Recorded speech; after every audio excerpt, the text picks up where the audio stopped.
Hello viewers, నమస్తే. నేను మీ Narendra CP, Yuvasena Makthal నియోజకవర్గం. మొన్న జరిగిన బీహార్ ఎలక్షన్లో ఎన్డీఏ పూర్తి మెజారిటీతో గెలుపొందింది. అక్కడ నితీష్ సమక్షంలో మళ్ళీ ప్రభుత్వాన్ని ఏర్పాటు చేయడం ప్రారంభమవుతుంది. 10 హజారీకో బీహార్ అంటే కేవలం ఎలక్షన్ తేదీలకు ముందు 10 రోజుల ముందు మన ప్రధానమంత్రి నరేంద్ర మోదీ గారు బీహార్లో ముఖ్యమంత్రి మహిళా యోజన పథకం కింద ప్రతి ఇంటిలో ఒక మహిళకు 10,000 రూపాయలని ప్రోత్సాహక రూపంలో ఇవ్వడం జరిగింది. అయితే ఇది ఎలక్షన్ల కంటే ముందు, ఎలక్షన్ జరిగే సమయంలోనూ, ఎలక్షన్ల ప్రక్రియలోనూ, ఎలక్షన్ రోజున కూడా, ఎలక్షన్ అనంతరము కూడా ఈ 10 కా హజార్ అంటే 10,000 రూపాయలు ప్రతి ఇంటిలో ఒక మహిళకు చేరవేయడం జరిగింది. అంటే మనం ఇక్కడ ఏం గమనించాలి అంటే ఒక ఓటుకు లంచాన్ని ఇస్తున్నట్టుగా మనం పరిగణించవచ్చు ఇక్కడ.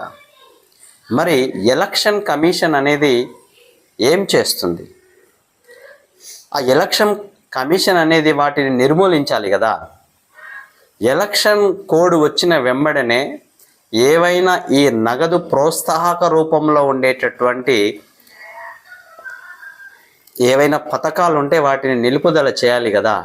ఎందుకు చేయలేదు? ఎందుకు చేయలేకపోయింది? మరి ఆ ఎలక్షన్ కమిషన్ యొక్క నియమాలను అక్కడ ఉల్లంఘించినట్టే కదా. మరి మనకు తెలుసు, మన రాజ్యాంగంలోని 17వ భాగంలో ఎలక్షన్ సంఘానికి సంబంధించినటువంటి నియమ నిబంధనలను పొందుపరిచారు. అదేవిధంగా ఆర్టికల్ 324 నుండి 329 ఈ ఆర్టికల్ ఏం తెలియజేస్తుంది అంటే ఎలక్షన్ కమిషన్ యొక్క నియమాలు, నిబంధనలు, వాటి విధులను తెలియజేస్తున్నాయి. మరి ఇక్కడ బీహార్లో మొన్న జరిగిన ఎలక్షన్ల ప్రక్రియలో ఎలక్షన్ కమిషన్ తీసుకున్నటువంటి నిర్ణయం ఏంటి? ఎందుకు ఆ నగదు బదిలీని ఆపలేకపోయింది? ఇప్పుడు కేవలం 10 హజార్ కా బీహార్ అనే ప్రకటన మూలంగా ప్రతి ఇంటిలో ఒక మహిళకు 10,000 రూపాయలు వెళ్ళడం కారణంగా బీహార్లో ఎన్డీఏ ప్రభుత్వం అనేది ఏర్పాటయింది. మీరు ఒక్కసారి గమనించాలి. ఇప్పుడు మనకు నిఖస్ అయినటువంటి ఎన్నికల కమిషనర్ అవసరము. టిఎన్ శేషన్, ఆయన గురించి వినే ఉండింటారు. నిఖస్ అయిన నిజాయితీ అయినటువంటి chief election commission of India. గుర్తొచ్చారండి? ఆయనది కేరళ. ఆయన గురించి వినే ఉండింటారు. టిఎన్ శేషన్ మన chief election commission of India. ఆయన నిఖాస్ అయినటువంటి అధికారి. మన ఎలక్షన్ ప్రక్రియ నియమ నిబంధనలను సక్రమంగా నిర్వర్తించినటువంటి వ్యక్తి ఇండియాలో. నాకు అనిపిస్తుంది ఇప్పుడు అలాంటి వ్యక్తి మన ఇండియాకు, మన ఎలక్షన్ కమిషన్కు అవసరమని. ఎందుకంటే మీరు ఒక 2 కేసులు చెప్తాను, వినండి ఒకసారి.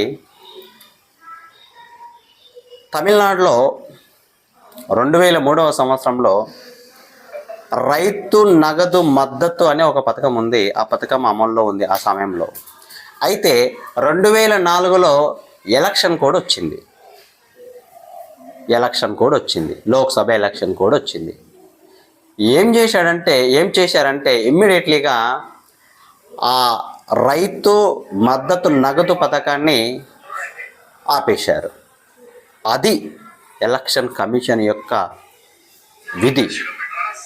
2, మన తమిళనాడులో చూసుకుంటే అక్కడ 2006లో అప్పటి నుంచి ఉచిత కలర్ టీవీ పథకం ఉండేది. అయితే అప్పటి నుంచి కొనసాగిస్తున్నటువంటి ఆ పథకాన్ని 2011లో ఈ అసెంబ్లీ ఎలక్షన్ కోడ్ వచ్చింది. అప్పుడు ఏం చేశారంటే ఆ ఉచిత కలర్ టీవీ పథకాన్ని రద్దు చేశారంటే ఆపేశారు. అది ఎలక్షన్ కమిషన్ చేయాల్సినటువంటి పని. మరి మొన్న బీహార్ ఎలక్షన్లో ఏం జరిగింది?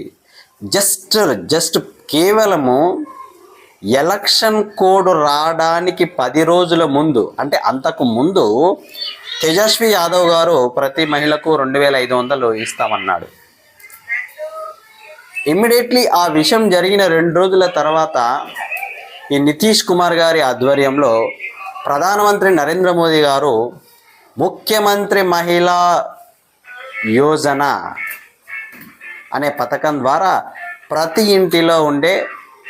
ఇంటిలో ఒక మహిళకు 10,000 రూపాయలు నగదు రూపంలో బదిలీ చేస్తాము అనే ఒక పథకాన్ని ప్రవేశపెట్టి అది అప్పటి నుంచి స్టార్ట్ చేశారు. ఎలక్షన్స్ కోడ్ కంటే ముందు రన్ అవుతుంది. ఎలక్షన్ ప్రక్రియలో ఈవెన్ ఎలక్షన్ ప్రచారంలో కూడా జరిగిందండి. అది ఎలక్షన్ల ప్రచారంలో అందరూ నాయకులు ప్రచారం చేస్తుంటే అక్కడ బదిలీ అనేది ప్రారంభమైంది. బదిలీ అనేది జరుగుతుంది ప్రతి ఇంటి మహిళకు. మరి అంటే నువ్వు ఓటుకు 10,000 ఇచ్చినట్టేగా ఒక ఇంట్లో. అంటే ఎలక్షన్ల యొక్క నియమాలు నిబంధనలు ఈ ప్రభుత్వాలకు పట్టావా? అంటే మీరు ఎలక్షన్ కమిషన్లో ఉండేటువంటి విధులను మీరు అతిక్రమిస్తారా? మరి ఎలక్షన్ కమిషను ఆ సమయంలో నిద్రపోతుందా? ఎందుకు మీరు అటువైపు చూడలేకపోయారు? ఎందుకు మీరు వాటిని ఆపలేకపోయారు? అందువల్ల నేనేం చెప్తున్నానంటే ఈ మహానుభావుడు ఎవరు? టిఎన్ శేషన్ గారు ఇప్పుడున్నటువంటి రాజకీయ పరిస్థితుల్లో, మన దేశంలో ఇప్పుడున్నటువంటి రాజకీయ పరిస్థితులలో అత్యంత ముఖ్యమైనటువంటిది ఎలక్షన్ కమిషనే. మరి ఆ ఎలక్షన్ కమిషన్ అనేది నిష్పక్షపాతంగా పనిచేయాలంటే టిఎన్ శేషన్ లాంటి వ్యక్తులు ఈ దేశానికి అవసరమని నా దేశ ప్రజలు కోరుకుంటున్నారు. సో అందరికీ ధన్యవాదాలు. జై హింద్, జై భారత్, జై యువసేన. Thank you.